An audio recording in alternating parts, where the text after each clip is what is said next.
I returned home for a folder I forgot, quietly unlocked the door, and accidentally overheard my mother-in-law's secret call. Her words about my husband made me freeze on the spot. Welcome to cheat sheet tales where loyalty dies, lies bleed out, and the truth hits like a slap to the face. These aren't just stories. They're confessions soaked in betrayal and regret. Ever spotted a red flag when it was already too late? Say it in the comments. Hit the subscribe button, and then let's tear into today's tale. I still remember that morning in Charlotte when everything seemed so ordinary, so painfully normal until it wasn't. I had left the house early, a folder of important documents in hand, determined to get through another gray weekday. But as I pulled into the office parking lot, my heart sank. The folder I thought I had packed was gone. I must have left it on the dining table. With a groan of frustration, I turned the car around. That decision, so small, so routine, was the one that changed everything. The Mitchell house sat quietly on a tree-lined street, bathed in the soft light of mid-morning. Our neighborhood was the kind of place where lawns were clipped to perfection, where people waved at each other while walking their dogs. To me, though, that house had always been more than just brick and wood.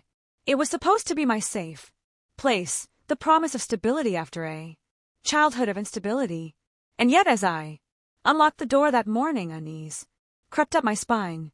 I tried to move silently, hoping to grab the folder and leave before anyone noticed I'd returned. But as I stepped inside, the muffled sound of a voice drifted down the hallway. My mother-in-law, Maria, was in the kitchen. At first I didn't think much of it. She often stopped by to spend time with the girls when Ethan and I were busy. But then her tone caught my attention. Low, urgent, a mixture of worry and disapproval. I froze by the doorway. Folder forgotten. Are you certain this is what you want? I heard her ask. There was a pause as though the person on the other end was answering. She's so fragile, Ethan. She trusts you completely. If she finds out. My blood turned cold. I held my breath, praying the floorboards wouldn't creak under my weight. Maria's voice sharpened. I warned you not to rush into this marriage. You can't keep living two lives. Sooner or later, she'll see the truth. I pressed my hand against the wall to steady myself. 2 lives. What? Truth? I shouldn't have been listening. I knew that, but it was impossible to stop. My body felt rooted to the floor, my ears straining for every word. Maria sighed heavily. If you go through with this, don't expect me to clean up the mess. Ava doesn't deserve it. My chest tightened. I wanted to burst in, demand answers, confront her right there in the kitchen, but fear held me back. Fear of what I might hear if I did. The conversation trailed off, the clink of a glass echoing in the silence. My pulse pounded so loudly I was certain Maria would hear it. I stumbled backward, clutching the door frame as if it could hold me up. I finally found the folder on the dining table, but my hands trembled so violently the papers nearly spilled onto the floor. What had I just heard? What was Ethan hiding from me? As I walked out of the house, the sunlight no longer felt warm. It was sharp, almost cruel, exposing cracks I had refused to see. And with every step, a reel of memories unspoiled in my mind. My childhood, my marriage, the path that had brought me here. That was the moment everything began to unravel. When I stepped out of the house that morning, folder pressed to my chest like a fragile shield, my mind didn't just cling to Maria's words. It pulled me backward years and years into the shadows of my childhood because betrayal, I realized, was not unfamiliar to me. It had lived in the very walls of the apartment where I grew up.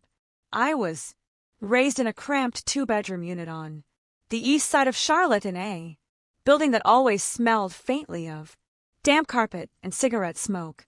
The wallpaper was peeling, the radiators rattled in the winter, and every corner seemed to hum with tension. It wasn't poverty alone that made the place suffocating. It was my father.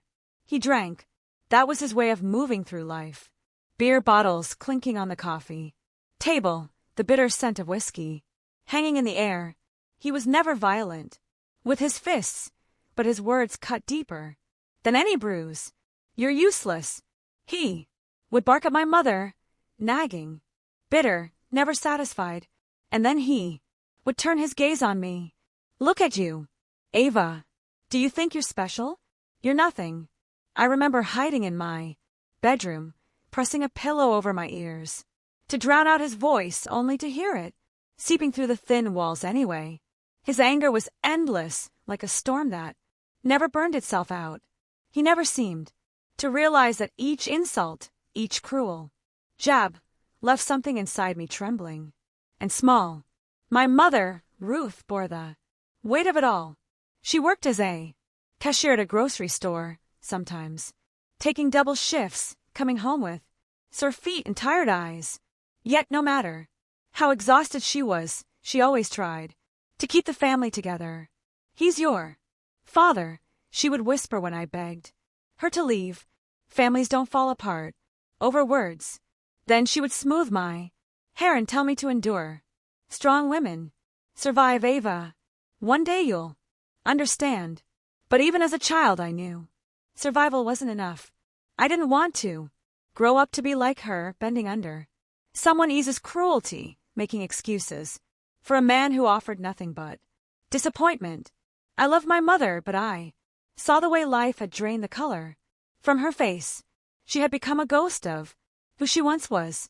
So I studied, I cleaned, I worked quietly, trying not to add to her burdens. But in the silence of my room, I would imagine something different. A warm home where voices didn't rise in anger, where love wasn't something you had to beg for.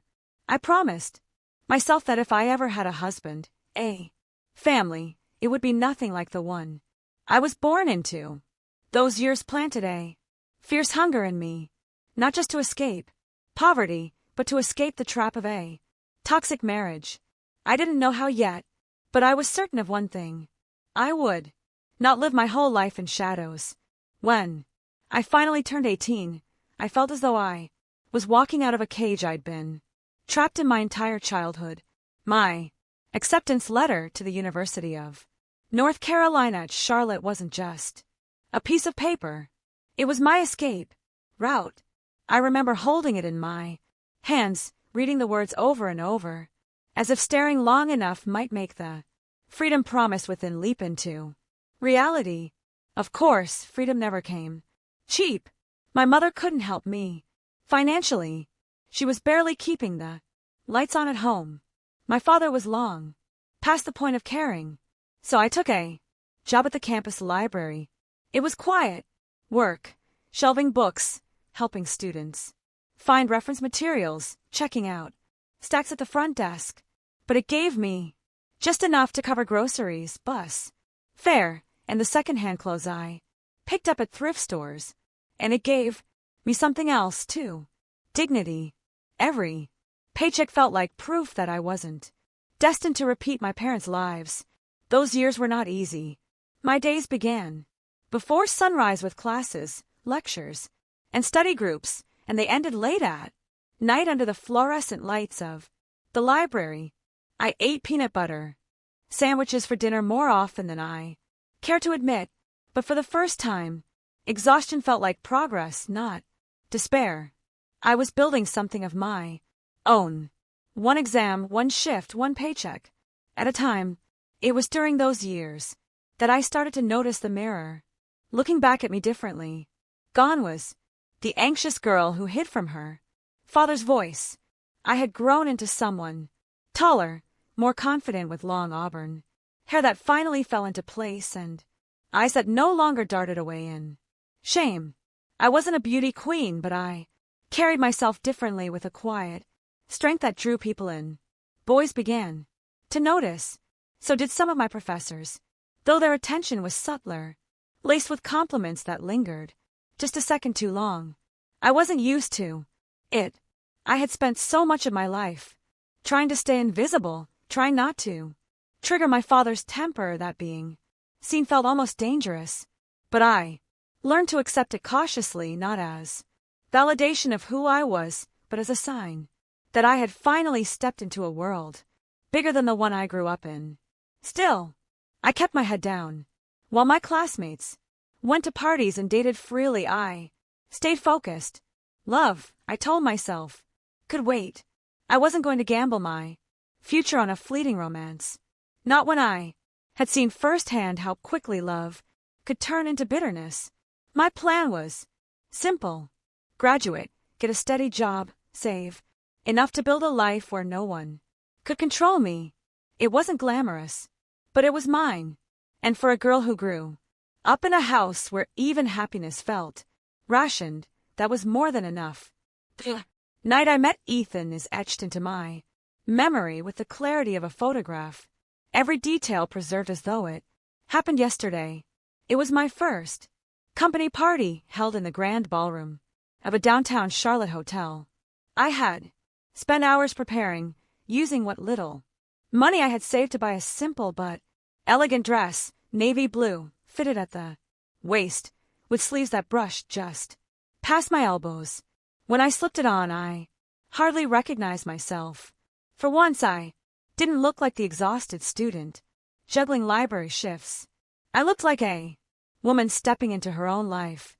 The ballroom sparkled with crystal chandeliers, the sound of laughter and clinking glasses filling the air. My colleagues milled around in their polished suits and glittering dresses, and I felt a flutter of nerves in my stomach. But soon enough, those nerves faded as I realized something unexpected. People were noticing me.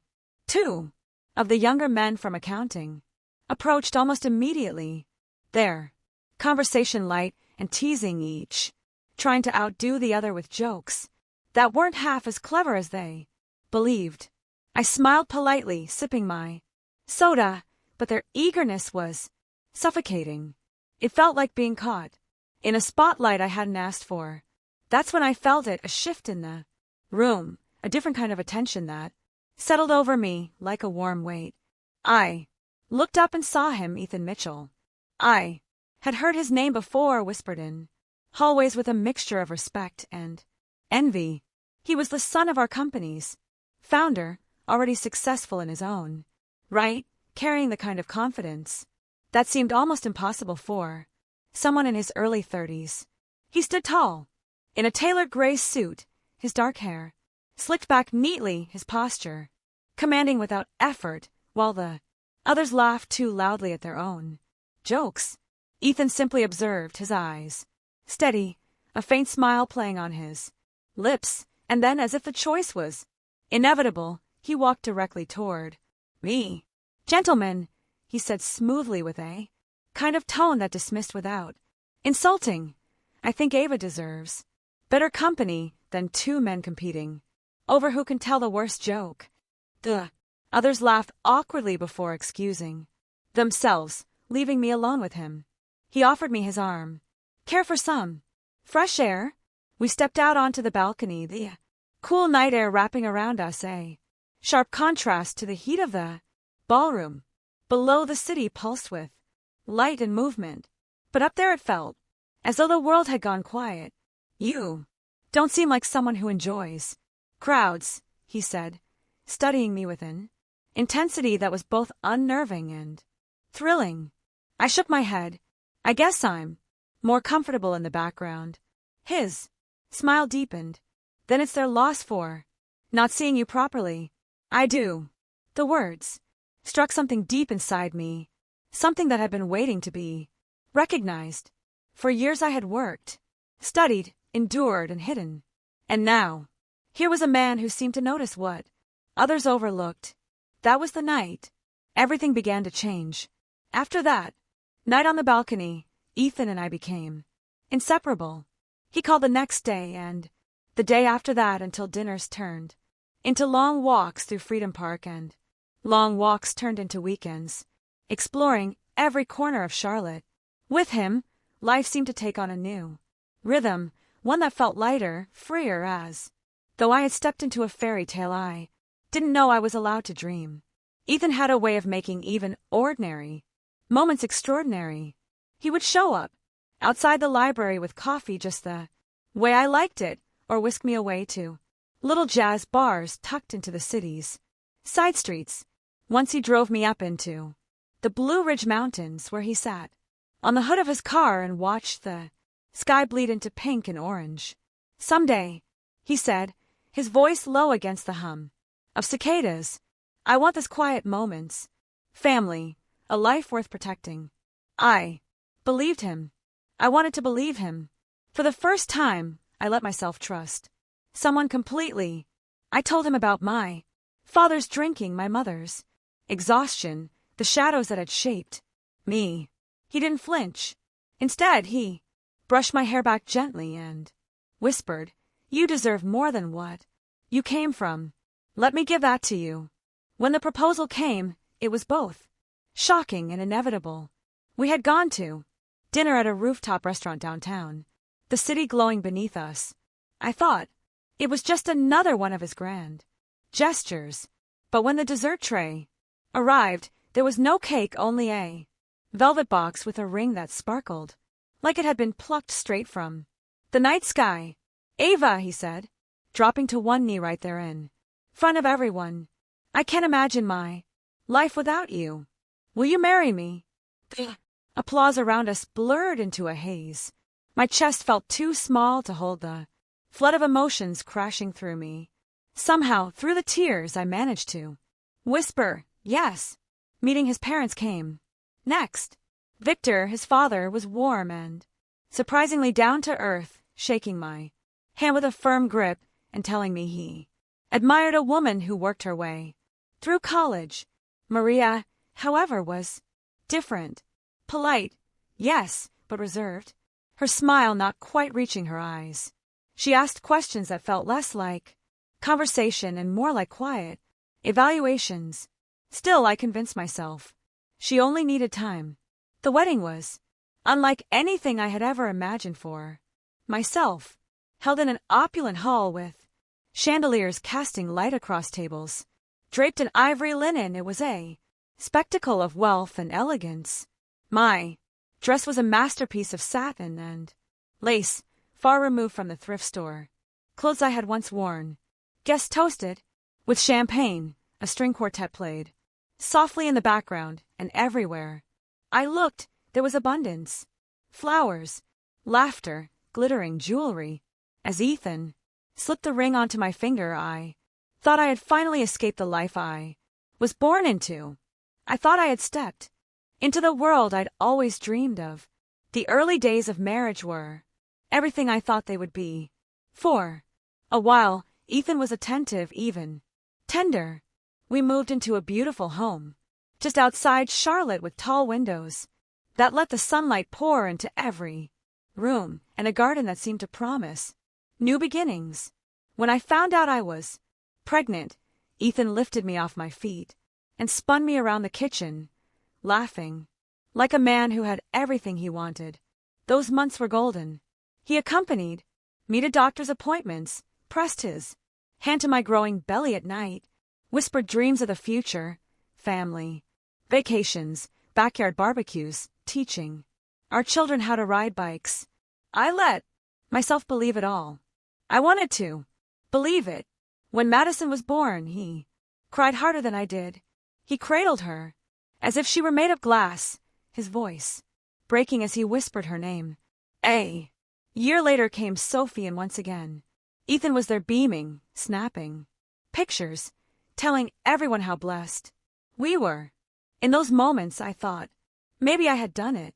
Maybe I had escaped the shadows of my childhood and built something different, something whole. But slowly things began to shift. At first it was small. Late nights at the office, missed dinners, his phone buzzing with urgent emails he never explained. I told myself it was the stress of providing for a family. I told myself every marriage went through seasons like this. Then it grew harder to ignore. He stopped joining us for bedtime stories, claiming exhaustion When Sophie took her first steps, he wasn't there. When Madison begged him to come to her preschool recital, he promised he would, and then didn't show. Each time he apologized, his excuses polished and convincing. But the warmth in his voice had dimmed, and his eyes often looked elsewhere as though he were already miles away. Meanwhile, my world shrank to the size of our living room. Diapers, bottles, sleepless nights, sticky fingers tugging at my hair, small arms clinging to my neck. I poured every ounce of myself into our daughters. They became my anchor, my reason for pushing through the fatigue that never seemed to leave me. Maria, my mother-in-law, came often to help. She would rock Sophie while I bathed Madison, or fold laundry with the precision of someone who needed order to survive. Sometimes she would watch me with an expression I couldn't quite read. Part sympathy, part sadness. She never said much, but her presence was steady, a silent reminder that I wasn't entirely alone. And yet, with each passing month, the distance between Ethan and me grew wider. Conversations became shorter, touches fewer. I began to notice the way he sighed when he walked through the door, as though home had become a burden rather than a refuge. I told myself it was temporary, that the man I had fallen in love with would return once things settled. But deep down, a knot of dread had already begun to form. The signs of fracture were everywhere, and I could no longer pretend not to see them. It happened on an evening that should have been ordinary. The girls were finally asleep, their toys scattered across the living room like tiny remnants of chaos. I was gathering them into a basket when I noticed Ethan's phone left on the arm of the couch. Normally I would never touch it, but that night it buzzed once. Then again, screen lighting up with a name I didn't recognize. Brittany. Something inside me shifted. My hand hovered, trembling before I finally picked it up. The message was short, teasing, punctuated with a heart emoji. My chest tightened as I swiped, and there it was, an entire thread, stretching back weeks.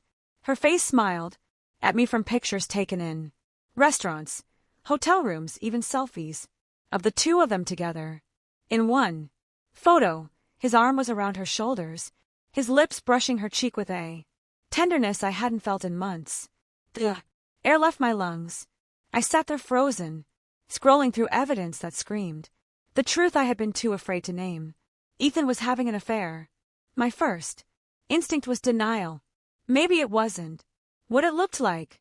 Maybe she was just a colleague, a friend. But the words on the screen left no room for illusions. Last night was perfect. I miss you. Already. When will she find out? I dropped the phone as though it had burned me, pressing my hands to my face. Try to steady the storm inside me. The walls of the house seemed to close in the silence around me loud enough to crush. That night, when Ethan came home, late, smelling faintly of cologne that wasn't his, I said nothing. I watched him move through the house calm and collected as though the man I saw in those photos didn't exist. He kissed the girls goodnight, avoided my eyes, and muttered something about a long day at work. I wanted to scream. I wanted to demand answers, to throw the phone at his feet and force him to explain. But fear sealed my lips shut. Fear of losing the roof over our heads. Fear of not being able to raise Madison and Sophie on my own. I had grown up in a house where everything fell apart. I couldn't let that happen to my daughters. Not yet, so I carried the secret in silence. I smiled for the girls, kept the house running, tucked away my heartbreak as though it were another chore to manage. But I watched him more closely now. The late nights grew later. The business trips became more frequent, the excuses thinner.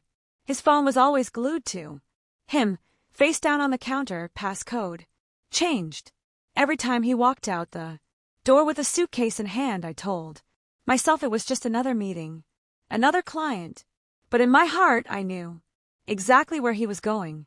And each Time it felt like he was packing away another piece of the life we had built, leaving me with nothing but the hollow shell of a marriage. It was a Sunday afternoon when the walls of my world finally crumbled. The girls were outside, in the yard, chasing each other in the warm Carolina sun, their laughter floating through the open window. Ethan sat across from me at the kitchen table, his face unreadable, his hands folded neatly as if this were a business meeting instead of a conversation that would shatter my life. "I can't do this anymore," he said plainly, his tone flat, almost rehearsed. "Ava, I want a divorce. I'm in love with Brittany, and I want to be with her." The words didn't make sense at first. They hung in the air, foreign and sharp like shards of glass. My chest tightened until I could hardly breathe. "What are you saying?" I whispered, even though I had already known deep down. The messages, the late nights, the lies, they had all been pointing to this. But hearing it out loud was like being struck by lightning. He sighed, leaning back in his chair. "You'll be fine. I'll make sure you and the girls are taken care of. I'll give you time to get your things in order. You don't need to rush. Taken care of." The phrase made my stomach turn. He spoke as if he were offering charity, as though my years of sacrifice, carrying his children, raising them largely on my own keeping the house together, amounted to nothing more than a financial transaction. And beneath his carefully chosen words, I heard the truth. He wanted me and the girls out of the home we had built, out of his life. I stared at him, searching for even a flicker of the man I had fallen in love with, the man who once cried over Madison's first breath. But there was nothing. His eyes were cold, detached, already belonging to someone else.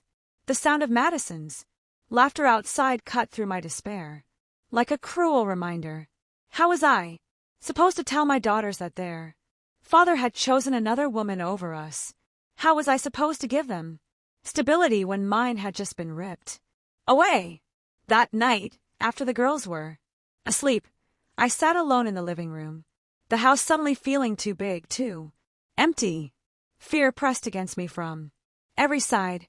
I thought of my mother, of how she had endured my father's cruelty, because she felt she had no choice. Was I destined to repeat her life? Silent, powerless, forgotten. The thought nearly broke me, but then another thought rose. Faint but steady, I was not her. I couldn't shield my daughters from pain, but I could shield them from lies. I decided to go to Maria. My relationship with my mother-in-law had always been complicated, polite on the surface, cautious underneath. I worried she might side with her son, that she might look at me with blame instead of compassion, but I had no one else to turn to. The next morning, with trembling hands and a heart that felt like glass about to crack, I drove to her house. I needed the truth, and more than that, I needed someone to tell me I wasn't going crazy, that I hadn't imagined the life I thought I had. Maria opened the door. With her usual calm expression, though, her eyes flickered with something sharper when she saw me standing there. I stepped inside, my hands clenched, words tangled in my throat. For a moment, I couldn't speak. I just stood in her kitchen, the same kitchen where I had once felt like part of a family, and finally whispered, "He wants a divorce. He wants to leave me and the girls for her." Maria didn't look surprised. She pulled out a chair, gesturing for me to sit, and then lowered herself across from me. "I know," she said quietly. "I've known for some time." Her words cut deeper than I expected. I felt betrayed all over again. "You knew, and you said nothing." She reached for my hand, her grip firm, but not unkind. "Ava, listen to me. Ethan, he's his grandfather's son. My father-in-law was the same. Charming, successful, and unfaithful Victor. And I tried to raise Ethan differently, but there are some flaws you can't polish out. I warned him. I begged him not to do this, but he's following the same path. Tears stung my eyes. So that's it. He was always going to betray me. Maria shook her head, her voice steady. This isn't about you. Don't make the mistake of carrying his sins as if they're yours. You've given him two beautiful daughters, a home, loyalty he never deserved. The fault is his, Ava, not yours. Her words cracked. Something opened inside me. For months I had wondered what I'd done wrong, if I hadn't been beautiful enough, patient enough, strong enough. But here was his own mother looking me in the eye and telling me I was not to blame. And, Brittany? I asked bitterly. He says he loves her. Maria gave a short, humorless laugh. Love that woman will find herself in your place soon enough. Give it time. Men like Ethan don't change. She'll learn that the hard way. For the first time since the affair began, I felt something shift. Not joy, not even anger, but a strange, steady clarity. Maria squeezed my hand. The condo. You don't have to worry. It's in my name, not Ethan's. He can't take it from you. You and the girls will have a roof over your heads no matter what he does. The relief hit me so hard I nearly sobbed. I had been bracing myself to lose everything, to pack up my daughters and walk into uncertainty. But now I knew I wouldn't be left completely adrift. I looked at Maria, this woman who had always been distant, and for the first time I saw not judgment but solidarity. Perhaps she had lived her own version of a story, and now she was offering me a way forward. When I left her house that day, the ache in my chest hadn't vanished. My marriage was still broken, my trust still shattered, but I wasn't walking into the dark alone. As I drove home, I glanced in the rear-view mirror and pictured Madison and Sophie's faces, their laughter echoing in my mind. They deserved a mother who would fight for more than survival. They deserved a life built on truth, not pretense. And for them I would start again,